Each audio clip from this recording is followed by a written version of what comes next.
खाकर थोड़ा कभी। तो बेटे को बड़ा गुस्सा आया। बेटे ने कहा, माँ मैं आज तेरे ऋण से उऋण होना चाहता हूँ, अपने ऋण से उऋण कर दे। बता तेरा ऋण कैसे पूरा होगा, कितनी दौलत दूं तुझे कि आज अपने ऋण से उऋण कर दे। माँ के आंखों में आंसू आ गए।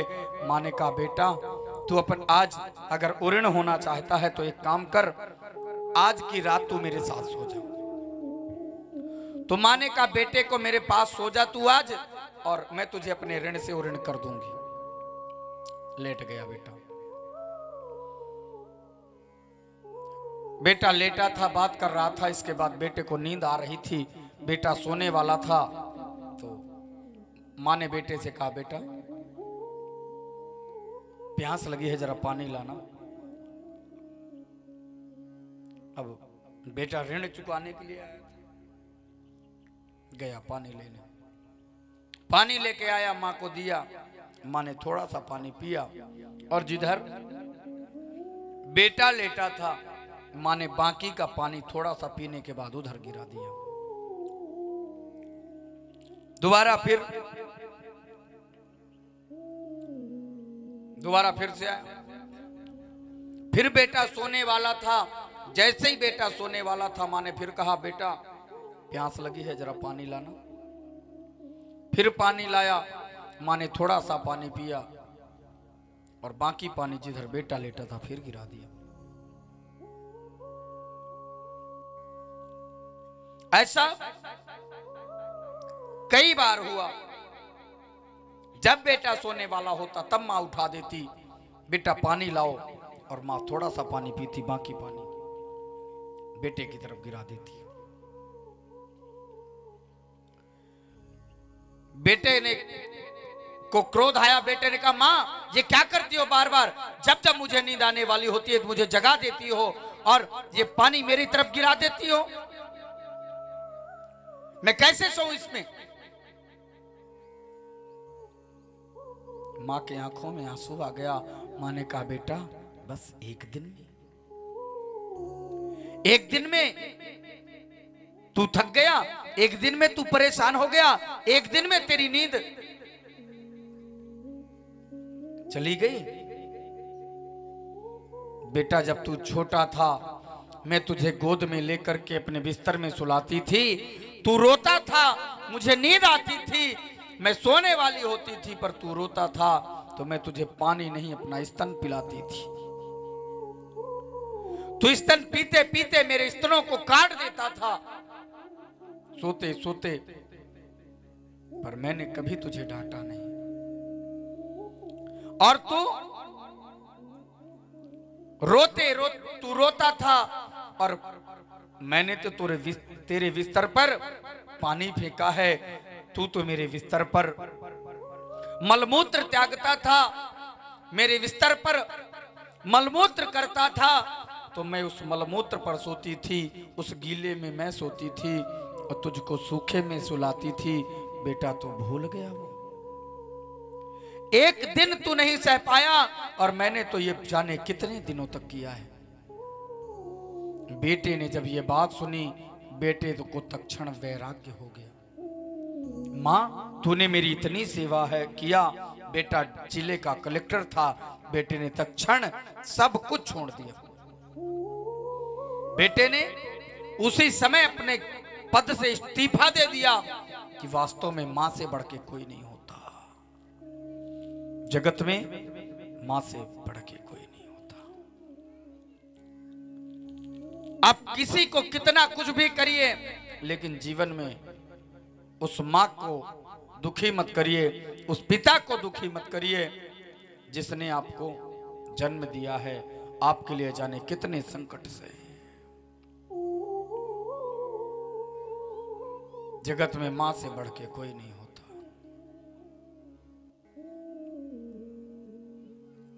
सच में जब मां की कथा होती है तो मां का कष्ट क्या होता है मैंने देखा है, मैंने अपने जीवन में देखा है।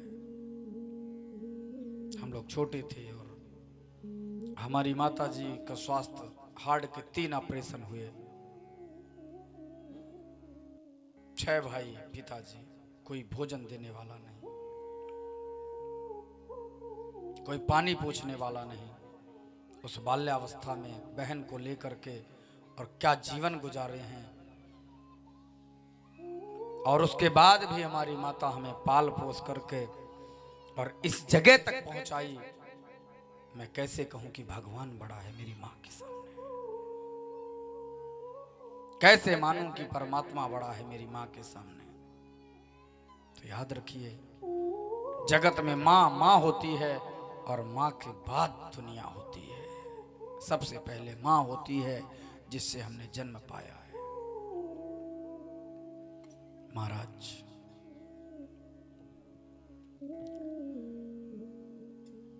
आज माता देवहूति ने सुंदर प्रार्थना किया, प्रभु हमें क्या करना चाहिए, जीवन का कर्तव्य क्या है, हम कैसे परमात्मा की स्तुति करें। भगवान ने कहा सबसे पहली बात तो परमात्मा को भगवान मत मानिए। हम लोग क्या मानते हैं? ईश्वर को भगवान। क्या मानते हैं? भगवान। आप लोग थोड़ा और आगे से आ जाइए ना, रास्ता फिर और आगे से आ जाइए। आप लोग रास्ता बना करके जिससे आगे तक आप लोग बैठ जाया करिए।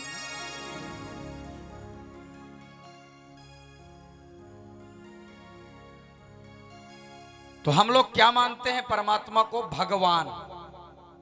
और जब हम लोग भगवान मानते हैं, भगवान को क्या करते हैं? एक अलमारी में बैठा देते हैं, पेपर बिछाए, अधिकतम एक तो कपड़ा बिछा दिए, हाँ, कोई पीस बिछा दिए, और उसको बिछाने के बाद भगवान को बैठा दिए। अब भोग काहे का लगाएंगे? मूंगफली, चिरौंजी दाना, हाँ, मिश्री। अपने बेटा को 4 दाना चिरौंजी का भोग लगाते हैं क्या? हाँ, भगवान को चिरौंजी का भोग लगाएंगे, अलमारी में बैठा देंगे, और अलमारी में बैठाने के बाद वहीं दीपक जलाएंगे। दिया जल रहा, अपने बच्चे के पास तो दीपक जला के नहीं रखते, जला के रखते हैं क्या? हाँ, काहे नहीं रखते? अपने बच्चे के पास, छोटे से बच्चे के पास दीपक क्यों नहीं रखते? हाँ, कहीं वो जल ना जाए, पकड़ ना ले। तो भगवान के पास में क्यों?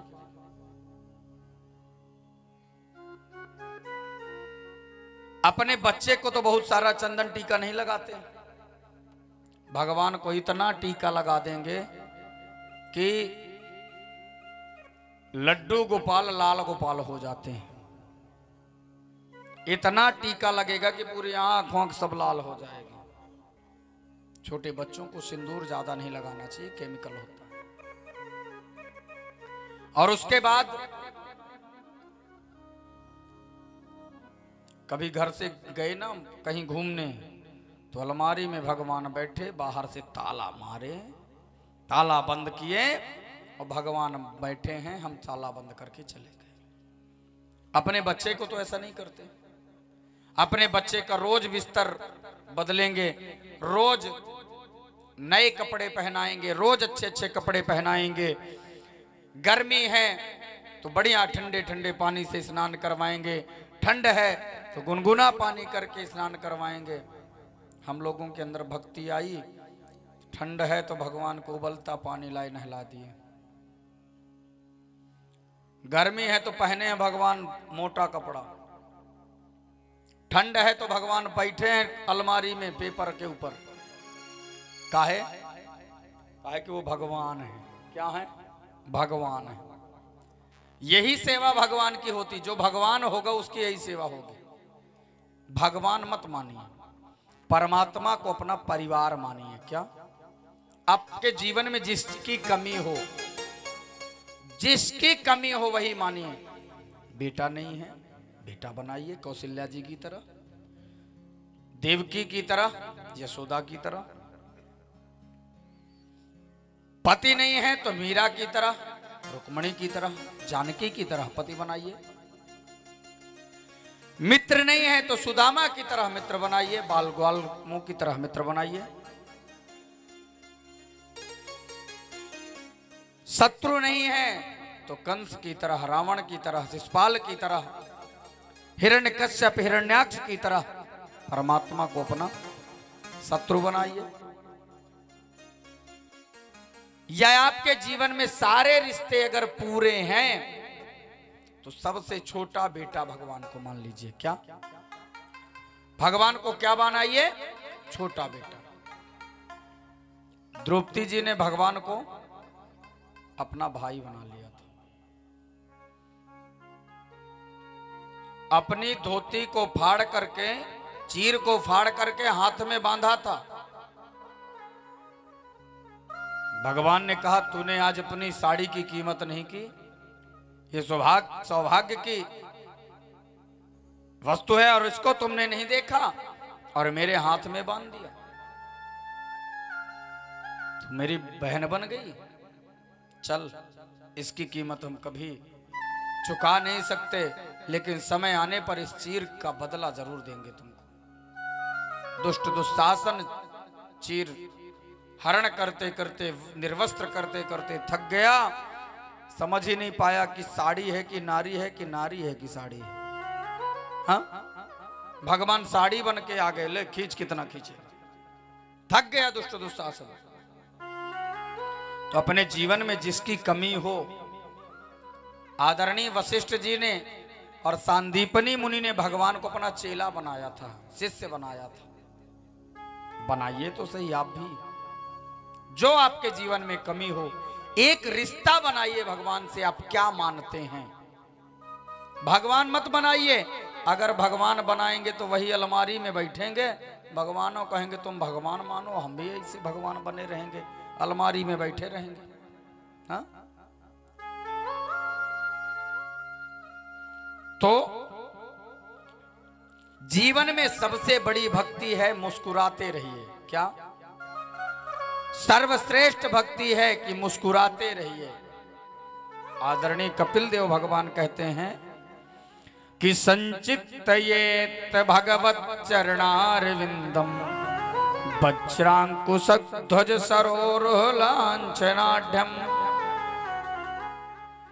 हमेशा चिंतन करिए परमात्मा का, और परमात्मा का चिंतन मुस्कुराहट के, मुस्कुराते हुए भगवान का ध्यान करिए और मुस्कुराते हुए करिए।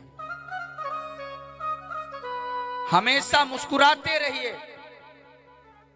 हम लोगों के जीवन में दुख आया तो दुखी हो जाएंगे, सुख आया तो फूले नहीं समाएंगे। तो परमात्मा का चिंतन मुस्कुराते हुए करिए। और कौन सी छवि का स्मरण करिए? शंख चक्र गदा लिए हुए भगवान का ध्यान मत करिए। 12 भगवान का ध्यान करने की जरूरत नहीं है। फिर मुरली लिए हुए मुस्कुराते हुए गोविंद का स्मरण करने की आवश्यकता है। हाँ, मुरली वाले गोविंद का आप स्मरण करिए, मुरली लिए हुए नारायण का आप हमेशा भजन करिए, मुरलीधर परमात्मा का चिंतन करिए। क्या? मुरली वाले भगवान का ध्यान करिए या गोविंद के मुस्कुराते हुए स्वरूप का ध्यान करिए। ये सबसे बड़ी भक्ति है। क्यों? गोविंद के जीवन में जितने संकट आए हैं, इतने संकट किसी के पास नहीं गए। जन्म लेते गोकुल जाना पड़ा, बड़े हुए 7 दिन के पूतना आ गई, तृणावर्त, सक्टासुर, वकासुर, आघासुर, जाने कितने राक्षस आए, लेकिन भगवान कभी दुखी नहीं हुए। इसलिए अपने जीवन में हमेशा मुस्कुराते रहिए। ये सर्वश्रेष्ठ भक्ति है। और भगवान के पास मुस्कुराते हुए जाइए। हाँ, हम लोगों के जीवन में दुख आता है तो हम लोग क्या करते हैं? हाँ, हम लोगों के जीवन में दुख आया और दुख आता है तो क्या करते हैं?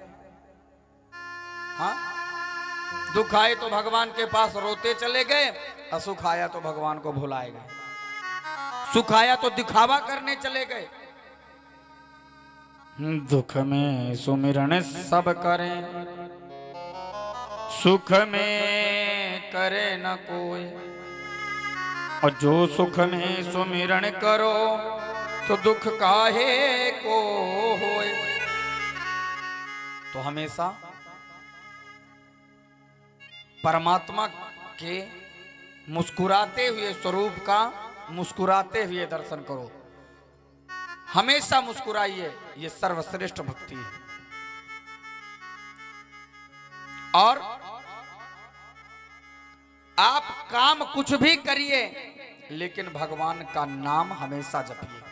घर में झाड़ू लगाइए ना, तो झाड़ू लगाते भी भगवान का नाम जप सकते हैं।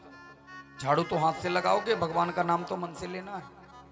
कई लोग तो कहेंगे महाराज भगवान का नाम जपें कब, मरने की फुर्सत नहीं है। लोग कहेंगे मरने की फुर्सत नहीं है, कब नाम जपें। मरने की फुर्सत कोई ढूंढता है? हाँ, मृत्यु को मृत्यु फुर्सत खुद ही मृत्यु को ढूंढ लेती है, चिंता ना करो। तुम चाहे कितना भी बिजी रहो, जिस दिन बुलावा आएगा, आएगा बुलावा तो जाना पड़ेगा। जिस दिन बुलावा आया उसी दिन जाना पड़ेगा, कोई नहीं रोक सकता। ठीक है, जब बुलावा आएगा उसी दिन जाना पड़ेगा, चाहे कितना भी बिजी रहो। टाइम नहीं मिलेगा कि बुढ़ापा आएगा तब भजन करोगे। बुढ़ापे में आप कथा सुनो, ये जरूरी नहीं है। हम लोग कहेंगे नहीं रिटायर हो जाएंगे तब भागवत सुनेंगे। हाँ, अभी उम्र है हमारी भजन करने की, अभी तो पढ़े लिखेंगे, नौकरी चाकरी करेंगे। देखा है तुमने कि बुढ़ापा पाओगे? अगर ध्रुव जी देखते ये तो 5 साल की अवस्था में भगवान को प्राप्त ना करते। तो परमात्मा का स्मरण परमानेंट करो। हाँ, मौत जब तुझको आवाज देगी, घर से बाहर निकलना पड़ेगा। हाँ,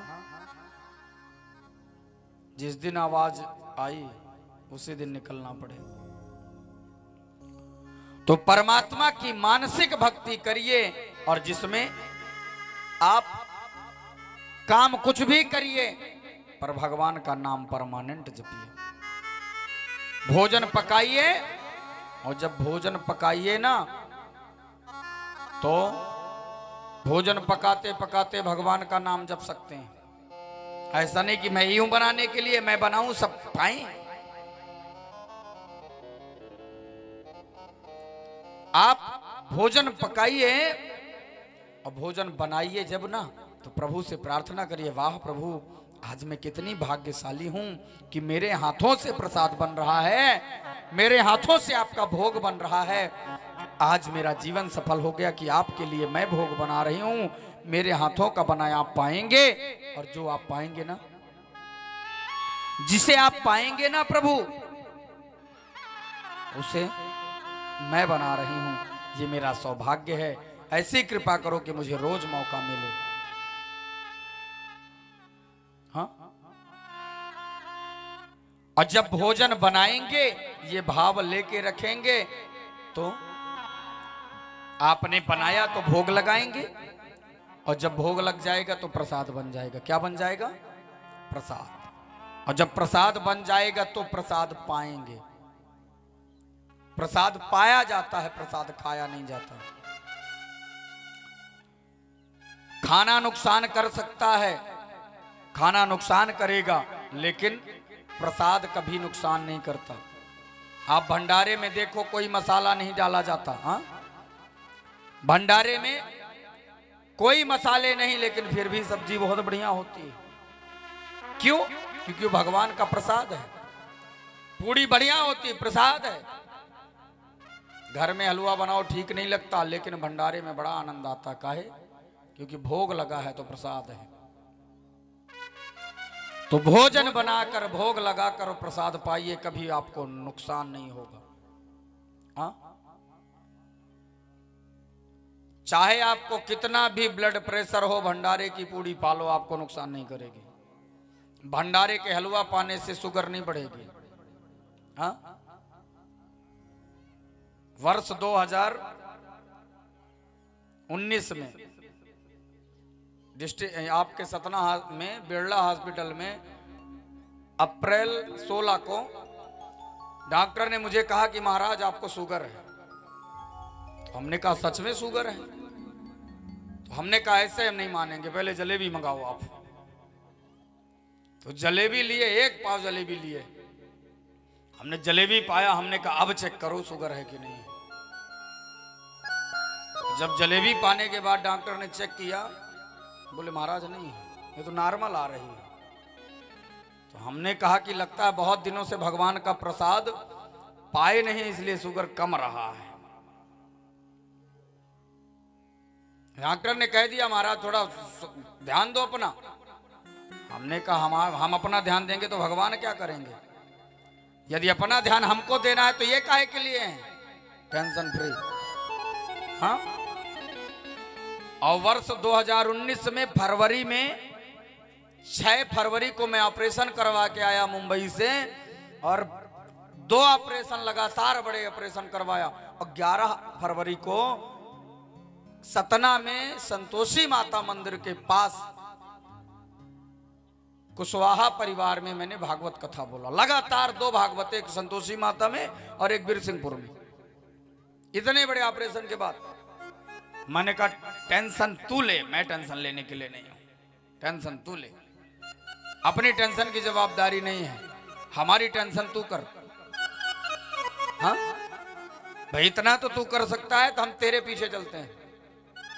और जब मुंबई में ऑपरेशन हुआ, 4-6-10 लाख रुपए लगाए, तो डॉक्टर ने कहा महाराज कथा कम करो, इतना बैठते हो ना जल्दी मर जाओगे, कथा कम करना। हमने कहा कि अगर हम कथा नहीं करेंगे तब जरूर मर जाएंगे। हमने कहा भोजन के बगैर रह सकते हैं पर कथा के बगैर नहीं रह सकते, इसलिए कथा हम जरूर करेंगे। अब इस अगर कथा करने से मृत्यु होनी है तो स्वीकार है, और तुरंत आके तुरंत कथा बोले। और आज तक स्टॉप नहीं लिए, परमानेंट कथा बोलना है। अभी परसों तक कथा चली है, 17 तारीख तक कथा कोलगांव में थी। एक दिन का गैप, 18 का गैप, 19 से फिर कथा। अभी इसके पहले मारुति नगर में कथा थी, 21 तारीख तक कथा मारुति नगर में, 22 तारीख से सिद्धार्थ नगर में थी जनवरी में। मतलब कंटिन्यू। अगर एक दिन का, और सच बताऊं मैं आत्मा की बात, तो लालच की बात कहो कुछ भी कहो, यदि अपने घर का भोजन करें तो पचते नहीं।